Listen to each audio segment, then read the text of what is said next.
Bonjour à toutes et à tous, bienvenue sur cette chaîne. Je me présente rapidement, je m'appelle Thierry, je suis professeur de physique-chimie dans un collège situé en Normandie. L'objectif de cette vidéo d'introduction, ça va être de répondre sous la forme d'une petite FAQ aux questions que vous pourriez vous poser en tombant par hasard sur cette chaîne. C'est parti! Pourquoi faire cette chaîne? Si j'ai décidé de faire cette chaîne, c'est pour proposer à mes élèves un moyen plus original de réviser leurs cours. Ma matière, la physique-chimie, est une matière essentiellement expérimentale. Donc quand il s'agit, au bout de quelques semaines, de se souvenir d'expériences qui ont été faites en classe, ou alors de notions que j'ai expliquées au tableau et qui nécessiteraient parfois que je les réexplique une nouvelle fois, le support visuel, donc en l'occurrence un support vidéo, est tout à fait pertinent. En plus de ça, je souhaiterais inciter mes élèves à regarder davantage de vidéos scientifiques. Donc, que ce soit les miennes ou que ce soit des vidéos faites par d'autres youtubeurs bien plus célèbres que moi, j'en serais ravi. Pourquoi ce nom de chaîne? C'est vrai que le nom de la chaîne est un peu particulier. Phy-Chi, vous aurez compris que ça veut dire physique-chimie, c'est ma matière.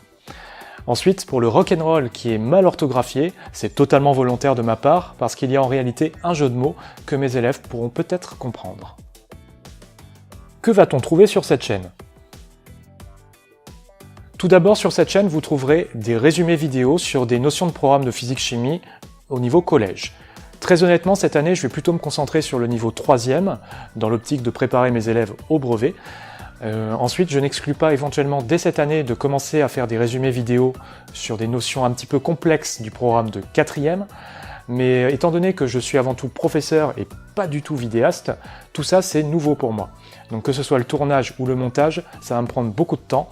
Donc du coup, je suis pas sûr de pouvoir dès cette année commencer les résumés vidéo de 4e. Est-ce que ça signifie qu'il n'y aura plus de résumé audio à la fin d'un chapitre? Je vous rassure, les résumés audio vont continuer en parallèle des résumés vidéo. Les résumés vidéo n'ont absolument aucune vocation à remplacer les résumés audio. Les deux outils vont être complémentaires. Les résumés audio vont me permettre d'expliquer peut-être plus en détail ce que j'attends de vous, par exemple pour une évaluation, tandis que les résumés vidéo, eux, vont se concentrer vraiment sur la compréhension, c'est-à-dire sur les expériences qui ont été faites en classe et qui permettent de comprendre les notions qu'on a abordées, ou alors de revenir sur certaines notions qui ont posé problème en classe et donc qui nécessitent une réexplication. Donc du coup, les résumés audio plus les résumés vidéo, vu qu'ils sont complémentaires, ça va être deux outils que vous allez pouvoir consulter. Donc les résumés audio sur le NT, les résumés vidéo sur ma chaîne, pour que vous puissiez bien réviser, à la fois pour une évaluation ou alors pour le brevet en fin d'année pour les 3e. Combien y aura-t-il de vidéos sur cette chaîne? Dans l'idéal, je compte faire une vidéo par chapitre. Comme je vous l'ai dit, on va plutôt se concentrer sur le niveau 3e pour commencer, donc ça ferait environ une vidéo par mois. Après, si je vois que je suis suffisamment à l'aise avec ce que je fais, si je suis efficace, je n'exclus pas d'augmenter un petit peu le rythme de publication, et en fin d'année, si vraiment tout se passe bien, on pourrait tourner éventuellement à une vidéo toutes les 2 ou 3 semaines. Pourquoi les commentaires sont-ils fermés?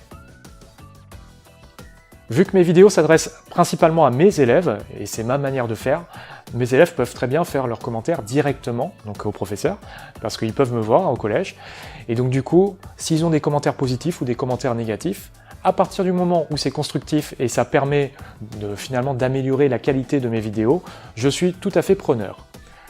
Au bout d'un certain temps, par exemple au bout de plusieurs mois, si je vois que mes élèves ont bien adhéré au concept, ils aiment bien les vidéos, et que moi aussi je suis à l'aise avec ce que j'ai publié, je peux très bien envisager d'ouvrir les commentaires pour, par exemple, répondre aux questions d'élèves venant d'un autre collège et qui seraient tombés sur ma chaîne par hasard.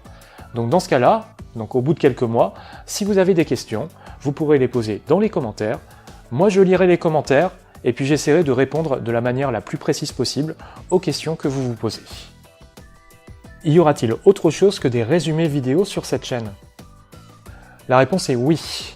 Donc en plus des résumés vidéo de 3e, 4e, 5e qui vont venir petit à petit, je compte développer dès cette année, si possible, 2 concepts qui me tiennent particulièrement à cœur. Premier concept, ce serait un concept qui s'appellerait « Parlons science ». L'objectif, ce serait pour moi, à partir de ce qui tombe dans les médias ou sur Internet, de trouver des sujets potentiellement intéressants pour les élèves, et donc de tourner une vidéo où je leur expliquerai en fait le contexte, les enjeux, ce qu'ils peuvent savoir là-dessus, ce qu'ils doivent en retenir. Le but de ce concept-là, Parlons Science, c'est d'accroître la culture scientifique de mes élèves. Deuxième concept que je souhaiterais mettre en place dès cette année et qui me tient tout particulièrement à cœur, c'est un concept qui s'appellerait « Nos élèves ont du talent ».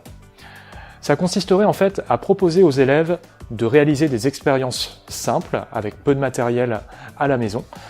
Et donc si j'ai suffisamment de retours de leur part, donc par exemple s'ils prennent des photos, s'ils prennent des vidéos, je pourrais tourner une vidéo pour rendre hommage à ce qu'ils ont été capables de faire. Le but, en appelant ça « Nos élèves ont du talent », c'est de mettre fin à cette idée qu'on entend dans la vie de tous les jours, comme quoi le niveau du collège est en train de baisser inexorablement. Parce que c'est plus complexe que ça. Le niveau théorique, oui, c'est vrai, il a tendance à baisser un petit peu. Mais en contrepartie, les élèves développent d'autres compétences sur lesquelles nous, à notre époque, on n'aurait jamais été à l'aise. Donc c'est pas juste une question de niveau, c'est juste que nos élèves développent d'autres compétences que celles auxquelles on était habitués jusqu'à présent. Donc c'est une manière de leur rendre hommage avec ce concept-là, nos élèves ont du talent, parce que croyez-moi que si on leur laisse la possibilité de s'exprimer, de montrer ce qu'ils sont capables de faire, on peut être très agréablement surpris. Voilà pour cette vidéo, j'espère avoir répondu à la plupart des questions que vous pourriez vous poser en tombant sur cette chaîne. Soyez bien attentifs aux contenus qui vont bientôt venir, donc les résumés vidéo, puis ensuite les autres concepts dont je vous ai parlé, peut-être qu'ils viendront cette année. Donc soyez bien attentifs à cela, et je vous dis à bientôt. Ciao!